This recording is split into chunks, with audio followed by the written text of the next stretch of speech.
Ladies and gentlemen, welcome to The Salty Pastor. My name is Jesse Mayer, and I will be your host. This week, we are beginning our new series titled Fight Club. Fight Club! Everyone longs for a great life, a better life, a happier life.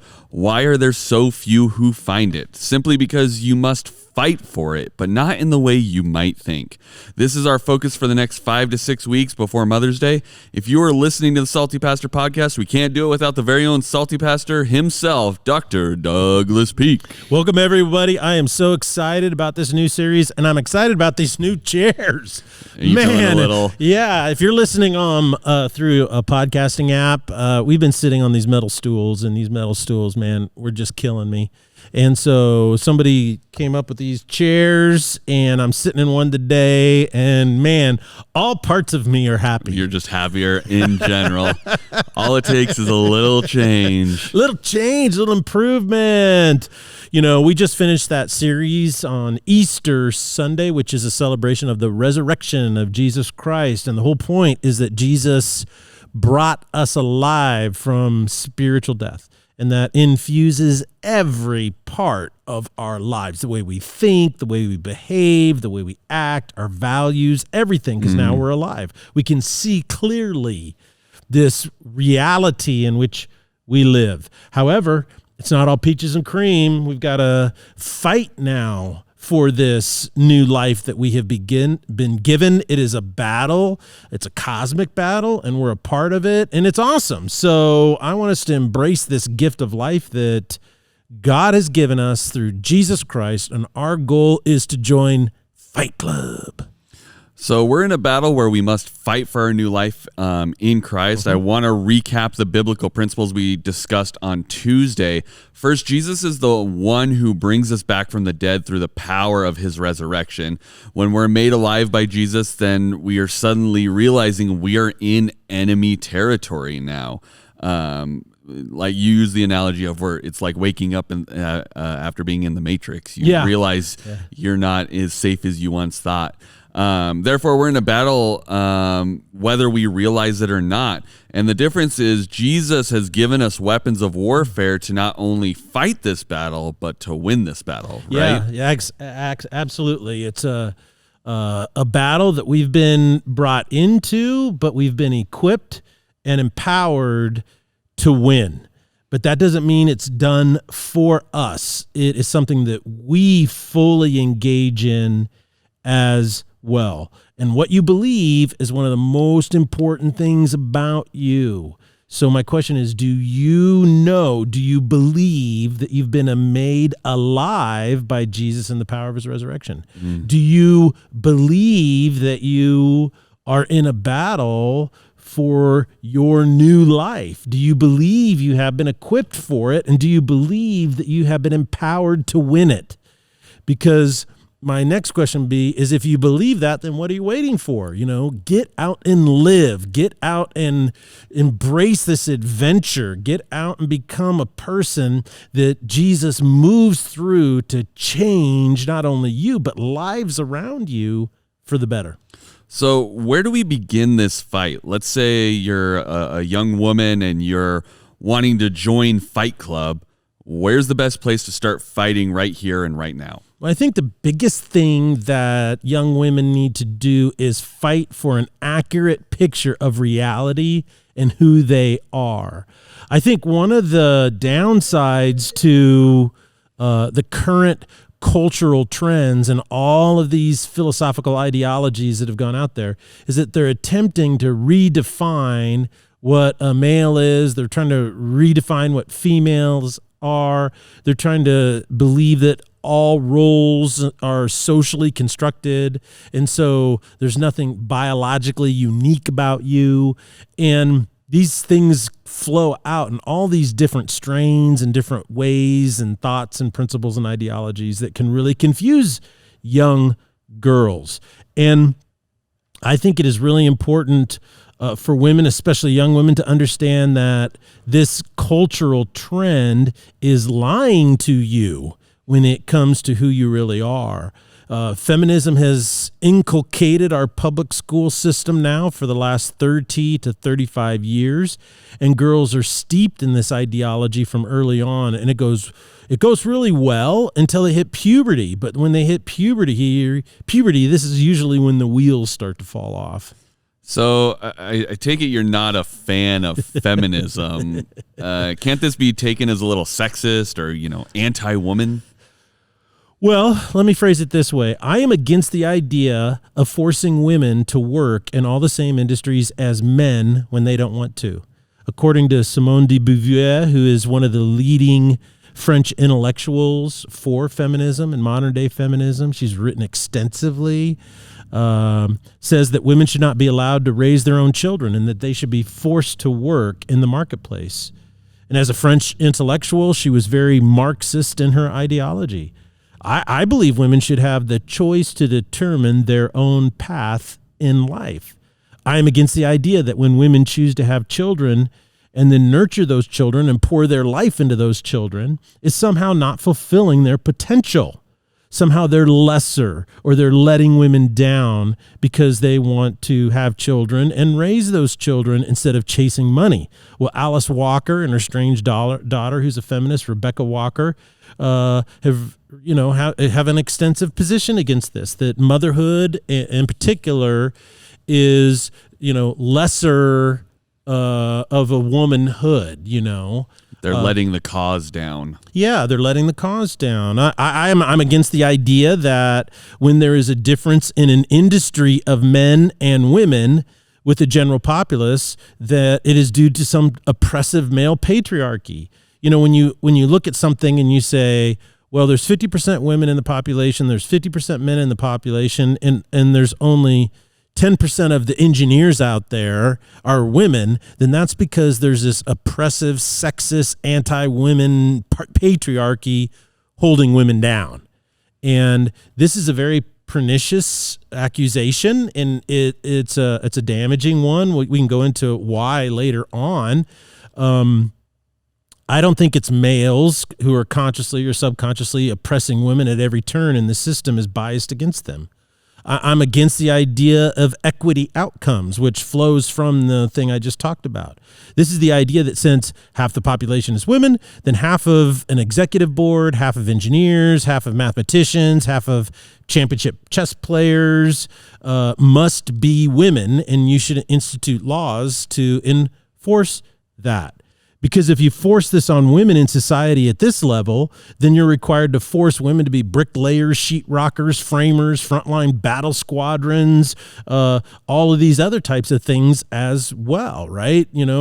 Sanitation workers, trash collectors. If you're truly gonna have an equity outcome society, then you're gonna have to force women to do all of these things that men are naturally do at a higher population than women do. And here's the deal. You're trying to force women to be like men.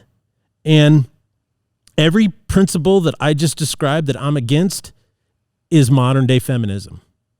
This is their position and more. A lot of it's even more radical. I didn't get into all of it because I just didn't have time. Now, I know what's happening is if you're a young lady and you think feminism is about equal pay and equal opportunity, then I'm going to say something really salty. You're going to be mad when you hear this, but I want you to really understand what I'm saying first, because I'm saying it for your benefit, and that is this.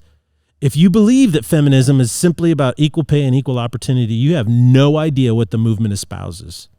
And you're associating yourself with a movement that espouses the things that I just spoke about earlier. So I suggest you first dig into what they are really saying and then decide whether you agree with it or not. Because then we can have a conversation about it, whether it's right or wrong. But it's not about equal pay. It's not about equal opportunity. It is so far beyond that, and it's extremely radical. So now that we know kind of what women shouldn't be doing in this battle, what should they be doing? What should they be fighting for? Because you're revealing a lot of things that maybe a lot of women aren't realizing they're associating themselves with. Yeah, and they've been steeped in this ideology in our public school system. Right. And I don't want to be overly critical, but I just want to say the incentive in the public education system, the incentive is 80% of, or somewhere between that, 75 and 85%, are females. They're women doing teaching in elementary school. Right. And then when you get into middle school and high school, it starts to balance out a little bit. But it's predominantly females.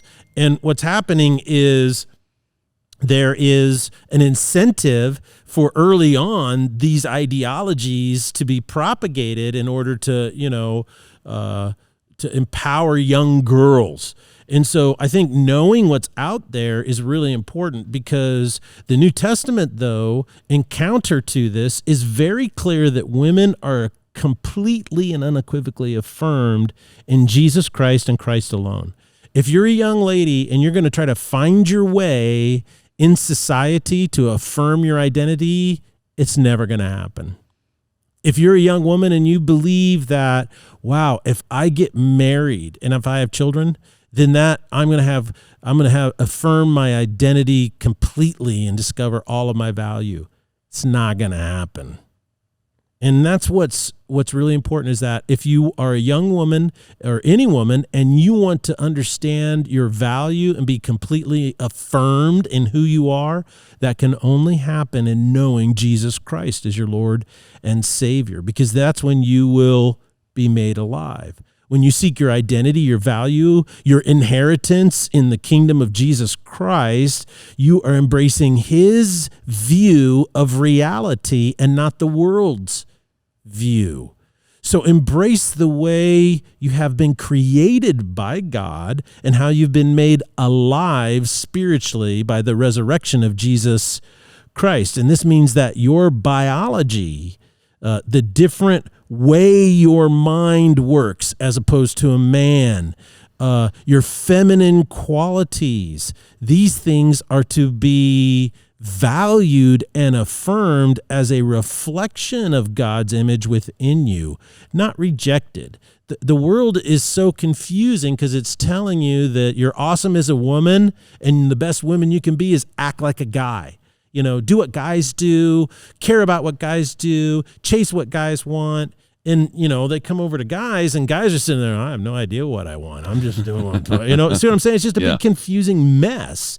And so embrace the affirmation of Christ in your life. That's the first step in the battle. In every battle, and every person who gets prepared for battle, every coach, every trainer, every battle tactician says the same thing, and that is, to be a great fighter, you have to master yourself first. And so for women, master that affirmation, that value that comes from being made alive by the resurrection of Jesus. So let's talk to the guys now. What are the biggest battles we're in need of fighting right now? Well, guys, if it's confusing for women, I think it's twice right now as confusing for men. And the first fight for men is this. The first way to enter this battle is you need to fight for your masculine heart.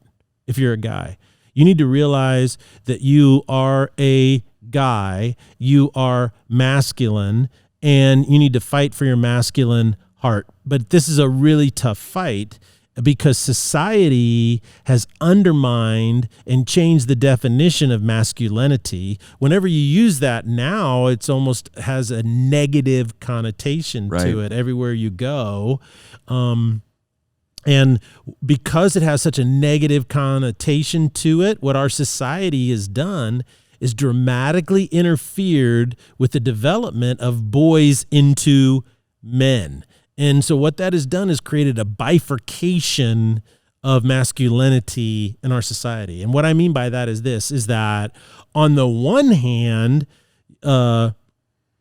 if you're going to be a guy, you have to be this overly macho, super massive, ripped, zero body fat athlete, that's just the epitome of you cheat death at every second. You're violent. You don't take anything from anybody. You're a mega alpha male. Right. Right. I was looking at a study recently just about G.I. Joe. You know, the dolls, G.I. Joe. And G.I. Joe used to be just a guy. And the doll, the proportions of the guy looked like just a standard American male, right? Right. Well, now G.I. Joe is, the size of Hercules. He's like the 300 guys from the movie. Just super massive, over the top type thing. And so these images are so extreme, of what real masculinity is in our world, that 95% of the guys look at that and go, I'm not built that way. I'm never going to be that. Right. And I'm not The Rock. I'm not Arnold Schwarzenegger. I'm not built that way. Right. I don't look that. So then what happens is the other 95% of males are corralled into what I call the controlled male. It's the emasculated male. Now, not all these males are emasculated if you're in that group, but especially if you're young, if you're a teenager, what you're taught is that masculinity is toxic, and of course that's never defined. Well, what do you mean toxic masculinity? And it's never put in context with a counterpart like, well, there's toxic feminine, right? Right. Well, oh no, that's not possible. The problem in the world is males and women are perfect. Well, so this is the message that's communicated to guys. And so the thing is that, look, we want to have low expectations of males. We want males to be controlled because they're safe.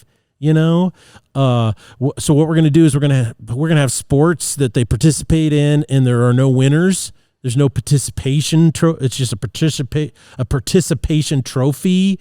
You play shadow tag where you actually don't tag anybody. There's non-offensive softball, and that's what we want to teach kids.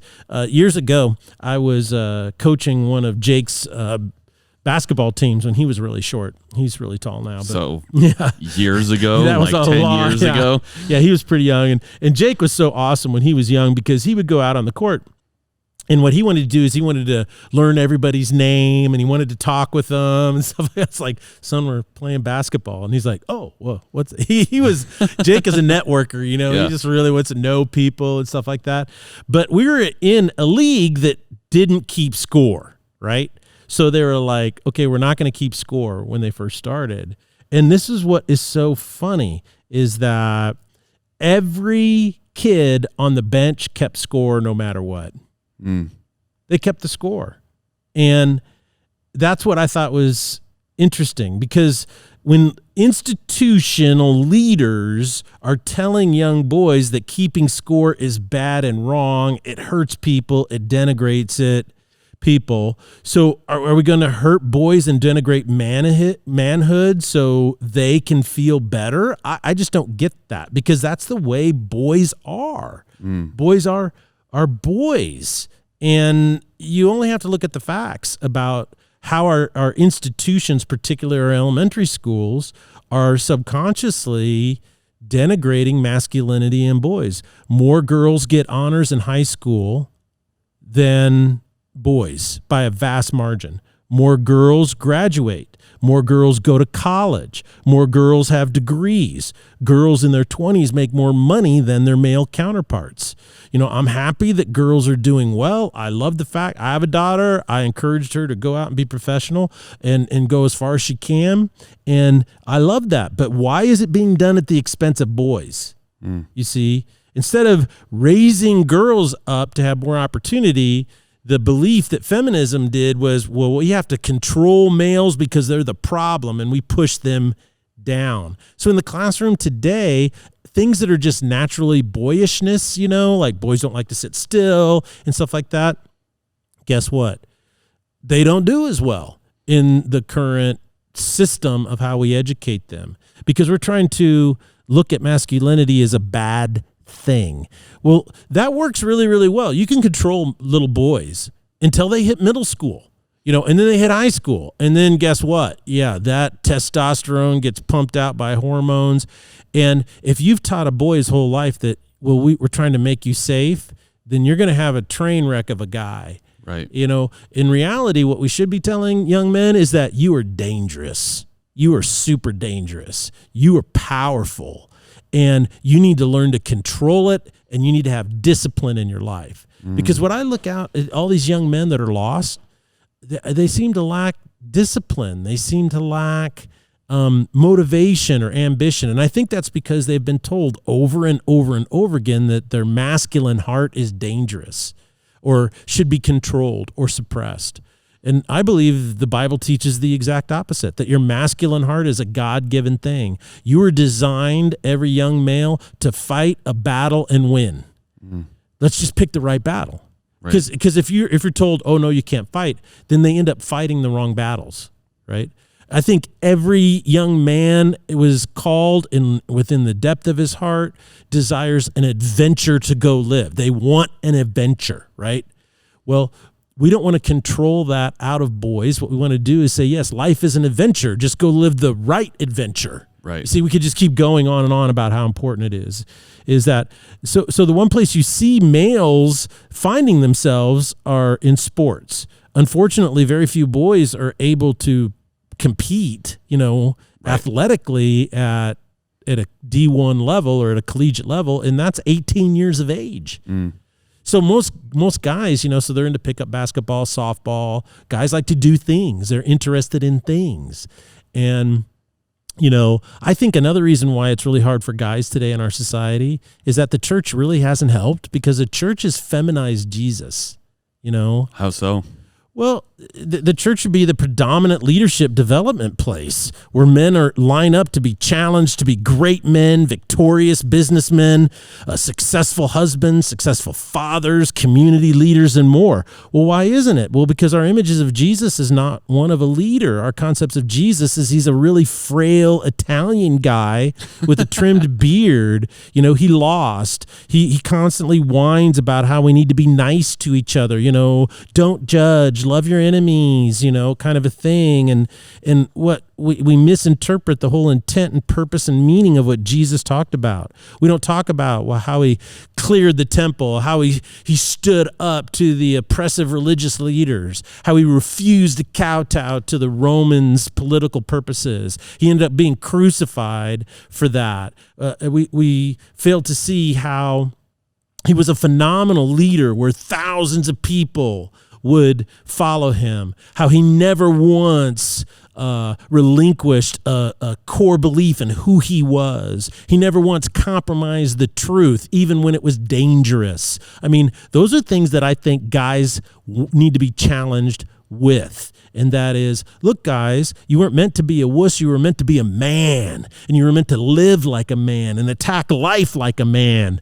But you need to have control and discipline, because a powerful man who is controlled and focused is the kind of man that you want to become. That's how you live life without regrets, because you'll make fewer mistakes, and you'll be so happy with everything that's happening in your own life. And so the church needs to challenge men, and this is why Fight Club is so important to me, is that we're challenging men to live like Jesus, and the Jesus you want to follow is the most manliest man you will ever have is an image. He is the archetype of true courage.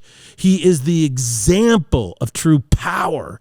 He is the example of discipline and focus. He's the example of qualitative leadership. He should be your model on what it means to be a man of great power, a man of great substance, a man of great honor, and a man of great import, meaning he makes powerful things happen in his circle of influence. So I think that's really important. So men really need to be in Fight Club is what you're Yes, saying. they do. Super into Fight Club. Every man needs a battle to win. He does. And this is the battle that men need to fight. Fight Club is predominantly, geared towards guys. I get that. But women, you need to be in the Fight Club too, because your society is lying to you. Your society is trying to deceive you. There's a lot of things that you believe about yourself that are just simply false and not true. Well, you think that those things are simply going to go away because you wake up one night and in the morning and you write on a Post-it note, I'm an awesome child of God, and you stick it on your makeup mirror and that's going to change everything? Oh, no, sister. You're going to have to fight. You're going to have to not only believe the truth, but you're going to have to fight for it to infuse every fiber of your being, infuse every thought, every behavior, because that is how God made you. And so, guys, same thing. You got to get in this fight because you're fighting for your soul. You're fighting for your identity of who you are in Christ. And when we join Fight Club, what we discover is something that's more profound, and our society has lost this. Our society has no idea what it is. Our society is just trying to make junk up to try to make people feel better about themselves. What you end up when you join Fight Club, what you end up discovering is who you really are. Well, and I think it's really important for both sides, to both men and women, because you're understanding what your counterpart is fighting, what their battle is. Yes. Because it's like, it's easy to say you just need to fight harder, but it's like, if you don't understand what, the men in your life are fighting against, what their battlefield is, or if you don't understand what the women in your life are fighting against, all you're going to see is when they're losing, they're upset or they're frustrated. And you're like, I don't even know why you're so upset. And it's really because they're losing a battle, but you didn't understand the battle that they're fighting. You just think, the women are being emotional or the guys are just getting angry because that's part of their nature. But it's like, once you understand the battle they're fighting and why it's so important to them and why they get frustrated if they are losing or if they're seeing someone they care about losing that battle, then it gives you way more investment and understanding to be able to go, let me help you stand back up and continue this battle. That's such a great point, because here's the deal is any way you slice it, any way you look at it, Christianity, not only as a redemptive act for human beings, both male and females, it is the most equally valuing males and females than any other ideology or philosophy that has ever existed in the world or in human history. But the other thing that's really important is that it has done more to bring true love and authentic partnership, letting people discover soulmates, than any other ideology, religion, or philosophy that's ever existed in the history of mankind. You cannot go back in history and read it and see the actual outflow and outcome of it without seeing it. If you're going to go back and cherry pick all of these little things, yeah, you can do that. But all you're telling me is that you're an ideological zealot and you don't care about facts, you don't care about context, and you don't care about the truth. Right. And the bottom line is that any open, fair-minded person will look back on the totality of Christianity over the last 2,000 years and say, this is the best thing that ever happened for guys, is the best thing that ever happened for females. And guess what? It's the best thing that ever happened for true love between men and women. So get in the fight, because our world hates that ideology called Christianity. Our world is doing everything it can to undermine it and destroy it and attack it. And the first thing it did is it taught people how to think deconstructively. It's a way of thinking, and that's the only way that you can overcome the powerful truth of Jesus Christ, is to think like a deconstructionist. So you have to fix the way you think if you ever want to discover the truth. Absolutely. Any other closing thoughts before we wrap up today? Oh, I'm excited about Fight Club. I think we're going to have a ton of fun, and I think people are going to love it. So share with your friends, invite them. We're kicking off this Sunday, April 11th. Thank you guys so much for joining us. We'll see you on Sunday here at Foothills Christian Church in beautiful Boise, Idaho. Signing off.